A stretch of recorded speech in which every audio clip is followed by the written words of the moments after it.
नमस्कार दोस्तों, मैं राकेश कुमार आप सभी का आपके अपने YouTube चैनल तैयारी जीत की बाई RK सर में स्वागत करता हूं। और दोस्तों आज 11 फरवरी 2021 के रेलवे NTPC का जो सेकेंड शिफ्ट का एग्ज़ाम है वो ख़त्म हो चुका है। और दोस्तों मैक्सिमम क्वेश्चन मुझे मिल चुके हैं। यदि आपने एग्ज़ाम दे रखा है तो आप हमें क्वेश्चन बता सकते हैं हमारे व्हाट्सएप नंबर पर व्हाट्सएप करके, कॉल करके, या फिर इसी वीडियो के कमेंट बॉक्स में भी आप क्वेश्चन बता सकते हैं।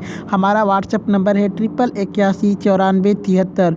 जी हाँ दोस्तों, आप लोग इस व्हाट्सएप नंबर पे व्हाट्सएप कीजिए, कॉल कीजिए, या फिर कमेंट में कमेंट करके क्वेश्चन मुझे बता दीजिए। और दोस्तों आप लोग इस चैनल पे पहली बार विजिट किए हैं तो चैनल को अभी सब्सक्राइब करके बेल नोटिफिकेशन को दबा लें, क्योंकि यहाँ पे 100% रियल प्रश्नों का एनालाइज करवाया जाता है। और दोस्तों वीडियो को अधिक से अधिक अपने दोस्तों के साथ शेयर कर दीजिए ताकि ज़्यादा से ज़्यादा लोग हमसे जुड़ सकें। ज़्यादा लोग जुड़ेंगे तो ज़्यादा प्रश्न हमें प्राप्त होंगे। और दोस्तों वीडियो अच्छी लगे तो लाइक ज़रूर करिएगा, ठीक है। चलिए पहला प्रश्न देखते हैं। यहाँ पे किस राज्य में 5 उप मुख्यमंत्री हैं? जी हाँ दोस्तों, पहला प्रश्न है कि किस राज्य में 5 उप मुख्यमंत्री हैं? तो दोस्तों राइट आंसर हो जाएगा आंध्र प्रदेश। जी हाँ दोस्तों, वर्तमान में आंध्र प्रदेश के अंदर 5 उप मुख्यमंत्री हैं, ठीक है। चलिए एक प्रश्न आया था कि इंदिरा गांधी परमाणु अनुसंधान केंद्र कहाँ पर है? तो दोस्तों ये चेन्नई में है। और दोस्तों चेन्नई के कालपक्कम, दोस्तों कालपक्कम जो जगह का नाम है यहाँ पे है। और दोस्तों अगर आपसे राज्य पूछा होगा तो ये तमिलनाडु में स्थित है। और दोस्तों हो सकता है कि आपसे इसकी स्थापना भी पूछ ले, तो इसकी स्थापना 1971 में हुई थी, ठीक है। चलिए एक प्रश्न आया था दोस्तों कि 2019 में किसको पद्म विभूषण नहीं मिला है? तो दोस्तों ये प्रश्न आप क्वेश्चन वाइज कर सकते हैं। आप लोग कमेंट करके ज़रूर बताइएगा कि आपके ऑप्शन में क्या क्या दिया हुआ था, ठीक है, क्योंकि बहुत सारे लोगों को पद्म विभूषण मिला है 2019 में, तो आप लोग कमेंट करके ज़रूर बताइएगा। एक प्रश्न आया था कि कोणार्क सूर्य मंदिर कहाँ पर स्थित है? तो दोस्तों ये ओडिशा में स्थित है। अगर ज़िले का नाम भी पूछ ले तो ओडिशा के पुरी ज़िले में यह स्थित है। और दोस्तों ये मंदिर किस भगवान को समर्पित है? तो भगवान विष्णु, भगवान सूर्य भगवान को ये समर्पित है, ठीक है। चलिए एक प्रश्न आया था कि संविधान सभा के प्रथम उपाध्यक्ष कौन थे? तो दोस्तों अगर प्रथम उपाध्यक्ष का नाम पूछेगा तो श्री हरेंद्र कुमार मुखर्जी आपका राइट आंसर हो जाएगा। और दोस्तों अध्यक्ष पूछेगा तो डॉक्टर राजेंद्र प्रसाद जो कि अध्यक्ष थे। और दोस्तों यहाँ पे पहली बैठक कब हुई थी? तो 9 दिसंबर 1946 को नई दिल्ली में हुई पहली बैठक में डॉक्टर सच्चिदानंद को, दोस्तों पहली जो बैठक हुई थी उसमें डॉक्टर सच्चिदानंद को सभा के अंतरिम अस्थायी सदस्य, अस्थायी अध्यक्ष के रूप में निर्वाचित किया गया था, ठीक है। अगर पहली बैठक का पूछेगा दोस्तों तो डॉक्टर सच्चिदानंद को जो है अंतरिम अस्थायी अध्यक्ष के रूप में नियुक्त किया गया था। बाद में जो दूसरी बैठक हुई थी 11 दिसंबर 1946 को, जिसमें डॉक्टर राजेंद्र प्रसाद को स्थायी सदस्य और श्री हरेंद्र कुमार मुखर्जी को उपाध्यक्ष नियुक्त किया गया था। तो दोस्तों आपसे पूछा था उपाध्यक्ष, तो आपका श्री हरेंद्र कुमार मुखर्जी आपका राइट आंसर हो जाएगा।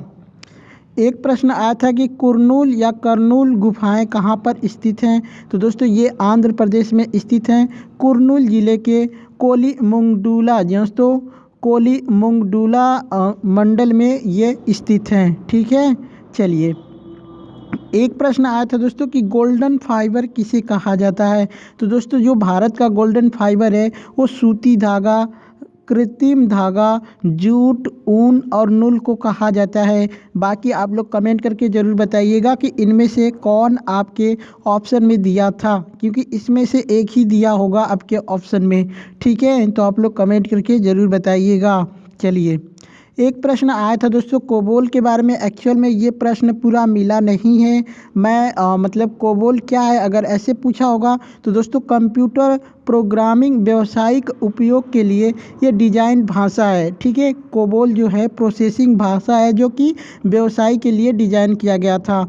अगर इसका फुल फॉर्म पूछा होगा तो दोस्तों, अगर इसका फुल फॉर्म आज नहीं पूछा था, इसका फुल फॉर्म कल पूछा था, लेकिन बाय चांस अगर कल आपसे फिर से इसका फुल फॉर्म पूछे तो इसका फुल फॉर्म याद रखना है कॉमन बिजनेस ओरिएंटेड लैंग्वेज। ठीक है, बाकी आप लोग कमेंट करके ज़रूर बताइएगा क्या दिया था। एक प्रश्न आया था कि प्रोटीन सबसे लास्ट में कहाँ पर पचता है। तो दोस्तों, ये शेषांत्र आपका जो है यहाँ पे प्रोटीन जो है पूर्ण रूप से पचता है। ठीक है, और ये तीसरा नंबर है, तीसरे नंबर पे जो कि प्रोटीन पचता है। एक प्रश्न आया था दोस्तों कि इनमें से कौन संयुक्त राष्ट्र संघ यानी यूएनओ का अंग नहीं है। तो दोस्तों, आपके सामने 4 ऑप्शन थे, उसमें से एक जो है यूएनओ का अंग नहीं हो रहा होगा। तो मैं यहाँ पे टोटल आपको सभी यूएनओ के अंगों के बारे में बता देता हूँ। टोटल 6 है, अगर आपसे संख्या पूछेगा तो 6 बताना है। यहाँ पे मैं आपको बारी बारी से बता देता हूँ। पहला जो है महासभा, दूसरे नंबर पे है सुरक्षा परिषद, तीसरे नंबर पे आर्थिक एवं सामाजिक परिषद, और यहाँ पे चौथे नंबर पे है अंतर्राष्ट्रीय न्यायालय, और यहाँ पे 5वें नंबर पे है न्याय परिषद, और 6वें नंबर पे है सचिवालय। अगर दोस्तों इनमें से कोई अदर दिया होगा वही आपका राइट आंसर हो जाएगा। एक प्रश्न आया था दोस्तों कि ब्रिटिश द्वारा भारत में पहली बार चुनाव कब किया गया था, या ब्रिटिशों द्वारा भारत में पहली बार चुनाव कब कराया गया था। तो ये 1937 आपका राइट आंसर हो जाएगा। एक प्रश्न आया था दोस्तों कि ब्रिटिश सरकार ने भारत पर पूर्ण रूप से सत्ता कब हासिल किया था। तो दोस्तों, ये 1858 में जो कि ब्रिटिश सरकार ने भारत पे पूर्ण रूप से सत्ता हासिल कर लिया था, और 1858 से 1947 तक इन लोगों का राज्य था भारत के ऊपर। ठीक है, चलिए। एक प्रश्न था दोस्तों कि रत्नावली पुस्तक के लेखक कौन है। तो दोस्तों, ये हर्षवर्धन, जो राजा थे हर्षवर्धन, उनकी पुस्तक है रत्नावली। ठीक है, और दोस्तों अगर इससे लेखक पूछेगा तो मैथिली शरण गुप्त का भी नाम आता है। आप लोग कमेंट करके ज़रूर बताइएगा। ठीक है। एक प्रश्न आया था कि यूनियन बजट का संबंध किस अनुच्छेद से है। तो दोस्तों, अनुच्छेद 112 आपका राइट आंसर हो जाएगा। एक प्रश्न आया था दोस्तों कि यूनाइटेड नेशन डे कब मनाया जाता है। सॉरी दोस्तों, यूनाइटेड नेशन डे कब पास हुआ था। तो दोस्तों, ये 24 अक्टूबर 1948 में पास हुआ था, और दोस्तों 24 अक्टूबर को यूनाइटेड नेशन डे मनाया जाता है। किस दिन को मनाया जाता है। तो दोस्तों, ये संडे को मनाया जाता है। ठीक है, चलिए। एक प्रश्न आया था कि भारतीय संघ की कार्यपालिका शक्ति किस आधार पर दी जाती है। तो दोस्तों, यहाँ पे मैं बता देता हूँ आपको, आप लोग कमेंट करके ज़रूर बताइएगा कि आपके ऑप्शन में दिया क्या था। यहाँ पे बात ये कही गई थी कि भारत में संसदीय व्यवस्था को अपनाया गया है, इसलिए राष्ट्रपति नामपत्र की कार्यपालिका है, तथा प्रधानमंत्री तथा उसका मंत्रिमंडल वास्तविक कार्यपालिका है। ठीक है, चलिए। एक प्रश्न आया था दोस्तों कि गोवर्धन योजना की शुरुआत किस वर्ष हुई थी। तो दोस्तों, ये 1 फरवरी 2018 में पहली बार हुई थी। बाकी दोस्तों इसका कोई कंफर्म नहीं है। आप लोग कमेंट करके ज़रूर बताइएगा कि आपके ऑप्शन में कुछ और दिया है क्या। ठीक है, आप लोग ऑप्शन कमेंट करके ज़रूर बताइएगा, क्योंकि इस पर थोड़ा सा डाउट है इसको लेकिन दोस्तों 1 फरवरी 2018 को इसकी घोषणा की गई थी। ठीक है, अगर ये दिया होगा तो यही आपका राइट आंसर हो जाएगा। एक प्रश्न आया था दोस्तों कि जन धन विकास योजना कब शुरू हुई थी। तो दोस्तों, ये शुरू हुई थी 15 अगस्त 2014 को, लेकिन दोस्तों इसका शुभ आरंभ जो हुआ था 28 अगस्त 2014 को पूरे देश में, यानी ये पूर्ण रूप से जो है 28 अगस्त 2014 को लागू हुई थी पूरी इंडिया के अंदर। ठीक है, आप लोग कमेंट करके ज़रूर बताइएगा कि आपके ऑप्शन में क्या दिया था। एक प्रश्न आया था दोस्तों कि इनमें से कौन रिएक्टर नहीं है। तो दोस्तों, ये ऑप्शन के अकॉर्डिंग ही इसका राइट आंसर बताया जा सकता है। आप लोग कमेंट करके ज़रूर बताइएगा। तो दोस्तों, ये थे सेकंड शिफ्ट के प्रश्न जो कि मुझे मिले थे। अब मैं आपको थोड़ा प्रश्न जो कि फर्स्ट शिफ्ट का लेट से मिले हैं वह बता देता हूँ। दोस्तों, फर्स्ट शिफ्ट का ये प्रश्न है, शैवाल किस वर्णक के कारण हरे होते हैं। तो दोस्तों, ये पर्णहरित या क्लोरोफिल के कारण हरे होते हैं। ठीक है, एक प्रश्न आया था दोस्तों कि अंतर महाद्वीपीय देश कौन है। तो दोस्तों, ये मिस्र आपका राइट आंसर हो जाएगा।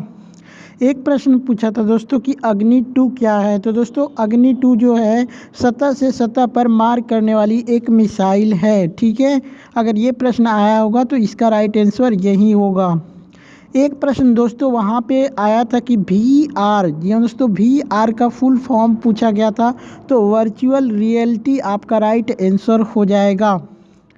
एक प्रश्न आया था दोस्तों कि फोर्ब्स के मुताबिक 2019 में सर्वाधिक कमाई करने वाली महिला एथलीट कौन थी। तो दोस्तों ये PV सिंधु बनी है 2019 में सबसे ज़्यादा कमाई करने वाली महिला एथलीट, जो कि इंडियन है। एक प्रश्न आया था दोस्तों कि भारत के किस पड़ोसी देश का राष्ट्रीय खेल हॉकी है।